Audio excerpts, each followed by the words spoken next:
दुम्मा मालिक কোথায়? ওই दुम्मा मालिक। ये है पाकिस्तान की सबसे खूबसूरत बाकरी और नाम है हनिया अमीर। कीमत है 90 लाख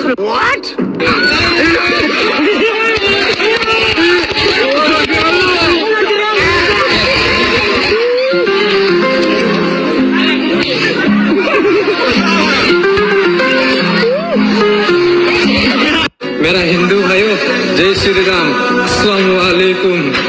मेरी तरफ से सबको ईद मुबारक। मेरे भाईजान, लव यू। ভাই ঈদ মোবারক তোমাকেও, লাভ ইউ টু। এর সাথে সাথে জয় শ্রীরাম। বন্ধুরা, মার্কেটে একজন নতুন বৈজ্ঞানিক এসেছে। উনার কথা অনুসারে ব্রয়লার মুরগি খেলে নারী পুরুষের প্রতি আকর্ষণ হারাবে আর পুরুষ নারীর প্রতি। এর সাথে সাথে একজন পুরুষ পুরুষের প্রতি আকর্ষিত হবে, নারী নারীর প্রতি আকর্ষিত হবে।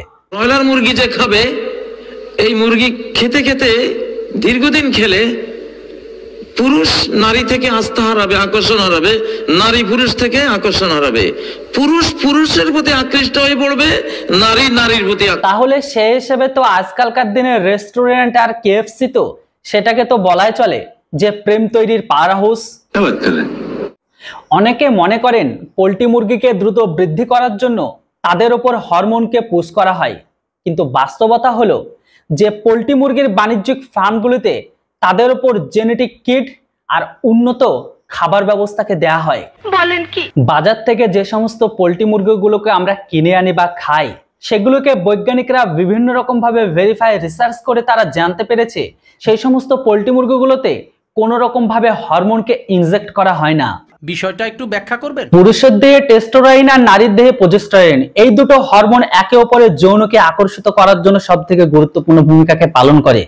তাই পুরুষের দেহে আর নারীর দেহে এই দুটো হরমোন যদি কমে যায়, তাহলে সেক্ষেত্রে আকর্ষণ কম বা বেশি হওয়ার ক্ষেত্রের জন্য দায়ী হতে পারে। তাহলে শুনেছি বাংলাদেশের ঘরের ভেতরে কুত্তা বিরিয়ানিও পাওয়া যায়। তাহলে তো কুত্তার মাংস বা কুত্তার বিরিয়ানি খেয়ে সেই সমস্ত মানুষগুলো ঘেউ ঘেউ করতো, কই তারা তো কখনো ঘেউ ঘেউ ডাকে না। সঠিক বলেছেন। আসলে বন্ধুরা, এই দোষটা মুরগির নয়, এই দোষটা হচ্ছে সম্পূর্ণ ব্রেনের।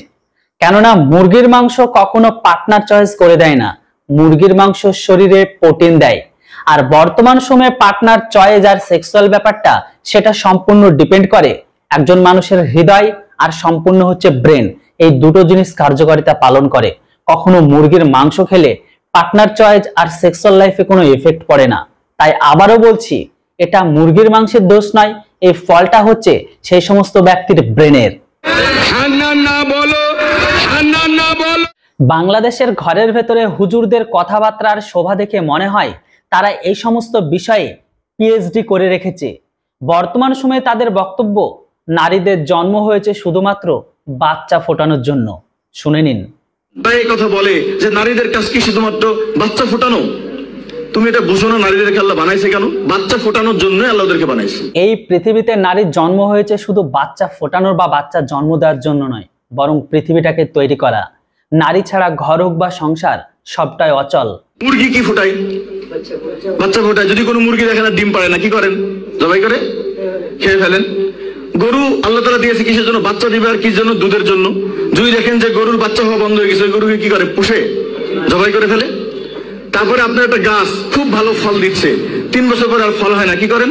কেটে ফেলেন। হুজুর, আপনাকে একটা কথা বলে দিই, নারীর সব থেকে বড় একটা গুণ কি জানেন? যে নারীকে যেটা দেবেন সেটা কিন্তু আপনাকে দ্বিগুণ রূপে ফিরিয়ে দিবে, সেটা ভালোবাসা হোক বা ঘৃণা। বর্তমান সময়ে আপনারা নারীকে যে রূপে দেখবেন, এক্স্যাক্টলি ভাবে আপনাদের সমাজের নারীগুলো আপনাদেরকে ঠিক ওইভাবেই দেখবে। নারী শুধুমাত্র বাচ্চা ফোটানোর মেশিন নয়, নারী একটা সমাজতন্ত্র গড়ে তোলার চাবিকাঠি, নারী একটা বাড়ির মেরুদণ্ড, নারী শিক্ষার অগ্রগতি। বলতে পারেন সমস্ত ক্ষেত্রে নারী ছাড়া পুরো সমাজ, পুরো পৃথিবী, পুরো মানুষটাই অচল। মানে বলতে পারেন নারী ছাড়া এই পৃথিবীতে কোনো পুরুষতন্ত্র টিকেই থাকতে পারবে না। তাই নারীকে শুধুমাত্র আজকের দিনে বাচ্চা ফোটানোর মেশিন হিসাবে দেখলে আপনারা ঠিক তেমনটাই পাবেন যেমনটা আপনারা দেবেন।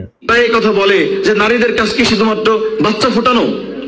তুমি এটা বুঝো না নারীদেরকে আল্লাহ বানাইছে কেন? বাচ্চা ফোটানোর জন্য আল্লাহ ওদেরকে বানাইছে। একটি উন্নত ডেভেলপ কান্ট্রি হোক বা একটি সুন্দর ভাবনা চিন্তা সম্পন্ন দেশের মানুষ বা পুরুষতন্ত্রগুলো বর্তমান সময়ে বিয়ে করে একজন লাইফ পার্টনারকে পাওয়ার জন্য।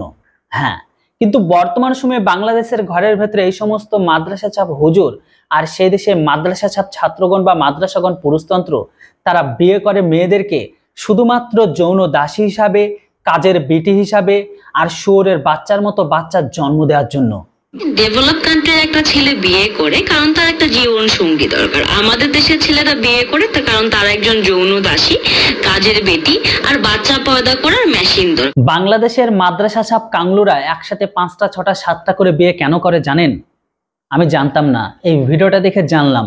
আপনারাও জেনে নিন যে কেন তারা 5টা 6টা 7টা করে বিয়ে করে। যৌবনের আরেকটা সমস্যার কারণ হলো এক নারীর কাছে থাকা। এটাও যেই পুরুষ এক নারীর কাছে থাকবে আস্তে আস্তে তার যৌবন নষ্ট হয়ে যাবে। এই হুজুরের কথা শুনে মনে হয় ইনি একজন বিশ্বের নোবেলজয়ী যৌন বিশেষজ্ঞ। ইনার কথা অনুসারে যদি তাই হয় তাহলে তো এটাও বলা চলে বা নারীরা তো এটাও বলতে পারে যে একজন নারী যদি এক পুরুষের সাথে কন্টিনিউয়াসলি থেকে যায় তাহলে তারও তো যৌবন নষ্ট হয়ে যেতে পারে। আমার আপন মামি, আমার মার আপন ভাই, এটা আমার মামা। মামার কাছে যে মহিলা বিবাহ বসেছে এটা আমার মামি। এই মামিকে যদি আমার মামায় ফালায়া দেয়, তালাক দিয়া দেয়, সেই মামি ইদ্যত শেষ হওয়ার পরে আমার কাছে বিবাহ বসতে পারবে। নেন বোঝেন ঠেলা, আর কিছু বলবেন? চাচি হইয়া বাইস্তারে লগে ঘুম পাড়ায়, খাওয়ায় আদর যত্ন করে ছেলের মতো, এটাও কবিরা গোনা, মনে রাখবেন। নেন বোঝেন ঠেলা, আর কিছু বলবেন? চাচি মায়ের মতো, মামি মায়ের মতো নো। कहना क्या चाह रहे हैं भाई आप? চাচিকে আপনি বিবাহ করতে পারবেন, মামিকে আপনি বিবাহ করতে পারবেন, যাকে বিবাহ, যার সাথে বিবাহ যায় সে কোনোদিন মা হতে পারে না। হুজুর ভুল বললাম? আচ্ছা, আমি একটা কথা জানতে প্রচন্ড ইচ্ছে করছে। বর্তমান সময়ে বাংলাদেশের ঘরের ভেতরে যে সমস্ত মেহফিল বা এই সমস্ত হুজুরদের আনা হয় বিভিন্ন রকম বড় বড় প্রোগ্রামিংয়ের জন্য, তাদেরকে ডাকা হয় কি শুধুমাত্র এই সমস্তগুলো জানার জন্য বা শোনানোর জন্য? বা যেনারা আনেন তিনারা কি শুধুমাত্র এই সমস্ত শোনানোর জন্যই আনেন? প্লিজ একটু কমেন্ট বক্সে জানাবেন যদি কোনো বাংলাদেশি ভিউয়ার্স দেখে থাকেন তো। এটা হাস্যকর, হাস্যকর। এই দেশের জনগণের জন্য ফল আছে না, ফল, ফলের সুস্বাদু যত আছে সব নবীজির প্রস্রাব মোবারক থেকে। শুধু এটা না তো, আমাদের ফসলে ধান চাষ করি না, কথা বলেন, ধান চাষ, এই ধান থেকে চাউল হয় কিনা, চাউল থেকে রান্না করলে ভাত হয় কিনা, ভাতের সুস্বাদু আসেনি, এই ভাতের সুস্বাদুটা হচ্ছে নবীজির পায়খানা মোবারক থেকে। দেখুন ভাই, আমি তো কোনো রিলিজিয়ন নিয়ে কোনো কিছু বেশি বলতে চাই না আর কথাও বাড়াতে চাই না, তবে আমার কেন জানি মনে হচ্ছে এই সমস্ত হুজুররা একদম ভাট বকে। না আছে এদের কোনো বেসিক নলেজ, না আছে কোনো বৈজ্ঞানিক চিন্তাধারা, না আছে কোনো বাস্তব চিন্তাধারা। মনে হয় মন গড়া কথা বা মন গড়া কাহিনী তারা সবটাই তুলে ধরে। কোনো যদি বাংলাদেশি ভিউয়ার্স আজকের এই ভিডিওটা দেখে থাকে তাহলে প্লিজ কমেন্ট বক্সে লিখে জানাবেন উনি যে সমস্ত কথাগুলো বললো ধান সম্পর্কে, চাল সম্পর্কে, এটা কতটা সত্য। আমার তো মনে হয় না। যাই হোক, আপনাদের রিলিজনে কি আছে সেটা একমাত্র আপনারা জানেন। তবে আমার মনে হয় যে ধর্মে হোক না কেন সেই ধর্মে প্রত্যেকটাই ভালো কিছুই বলে। মানে ধর্মকথার যে মেন উৎস বা ধর্মকথার মেন মানে সেটা আমরা অনেকে জানি না। আমি যতটুকু জানি বা যতটুকু বুঝি সেটাই বলে। ধর্মকথার অর্থ হচ্ছে ধারণ করা। প্রশ্ন আসতে পারে আমরা কি ধারণ করি। দেখুন, বর্তমান সময়ে আমাদের এই সমাজ ব্যবস্থা বা সংসারে চলতে গিয়ে প্রত্যেকটা মানুষের সমস্যা সকলেরই থাকে, সেটা কম হোক বেশি হোক। কিন্তু এই সাংসারিক জীবনে সেই সমস্ত প্রবলেম থেকে বের হতে আমরা সকলেই পারি না।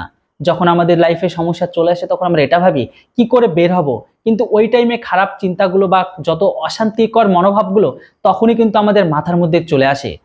তাই সেই রাস্তা থেকে বের করার জন্য আমাদের যে সঠিক রাস্তা বা সঠিক দিশাটা দেখায়, সেই রাস্তাটাকে গ্রহণ করার জন্য যে পন্থাকে অবলম্বন করি সেটাকে আমরা ধর্ম বলে জানি। বাকিটা এক একজনের কাছে এক এক রকম মতামত হতেই পারে, বাট ধর্মকথার অর্থ হচ্ছে ধারণ করা, আর আমরা ধারণ সেটাই করি। বর্তমান সময়ে সমাজ ব্যবস্থায় যে আমাদের অশান্তি, সেই অশান্তির রাস্তাটাকে বের করার জন্য যেটাকে ধারণ করতে হয় সেটাই হচ্ছে ধর্ম। জানি না আপনাদের ধর্মে কি আছে বা আপনাদের ধর্মগ্রন্থে কি বলে। যেটাই হোক, বর্তমান সময়ে এই হুজুরের কথা কতটা সত্য প্লিজ আপনারা কেউ বাংলাদেশি ভিউয়ার্স হয়ে থাকলে লিখে জানাবেন। হাজার হাজার বছর ধরে আমরা একসাথে এখানে আছি। সবচেয়ে পুরাতন ধর্ম হচ্ছে সনাতনী ধর্ম, তারপরে বৌদ্ধ ধর্মের আবির্ভাব হয় 2500 বছর পূর্বে, পরবর্তীতে খ্রিস্টান ধর্ম আসে এবং ইসলাম সবচেয়ে শেষে আমাদের দেশে আসে। তবে যে যাই বলুন না কেন, গোটা বিশ্বে এতগুলো ধর্ম আছে, সেই ধর্মের মধ্যে যে সনাতন ধর্ম, আমি এই সনাতন ধর্মে জন্মিত হয়ে আমি সত্যি প্রাউড ফিল করি। কেননা সত্যি এটা বলারই কথা, কেননা বর্তমান সময়ে সত্য আর সব থেকে পুরাতন ধর্ম সেটা হচ্ছে সনাতন। সেটা আমার কথা নয়, অনেক বড় বড় মানুষই সেটা স্বীকার করেছে। আপনি যদি একজন সনাতনী ভিউয়ার্স হয়ে থাকেন তাহলে অবশ্যই কমেন্ট বক্সে জয় সনাতন জয় হিন্দু লিখতে কেউ ভুলবেন না।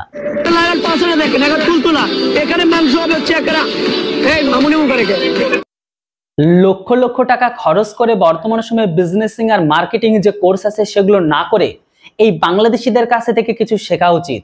কিভাবে বর্তমান সময়ে একটা দুম্বাকে মামুন আর কিভাবে উটকে লাইলা নাম দিয়ে মার্কেটিং করে বিক্রি করছে সেটা এই পূর্ব পাকিস্তানের মাদ্রাসা ছাত্রীদের কাছে থেকে শেখা উচিত।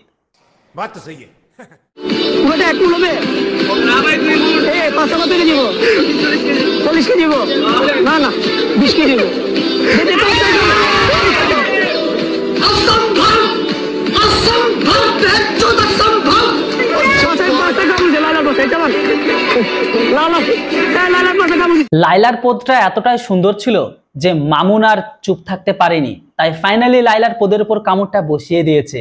ये है पाकिस्तान की सबसे खूबसूरत बाकरी और नाम है हनिया अमीर, कीमत है 90 लाख। যে দেশের ঘরের ভেতরে সেখানকার আমজনতার চাল কিনতে গিয়ে নুন ফুরিয়ে যায়, গাড় ধোয়ার জন্য জলের বদলে টিস্যু ব্যবহার করতে হয়, সেই দেশের মানুষ নাকি 90 লাখ টাকা দিয়ে একটা দুম্বা কিনছে। ভাবা যায়?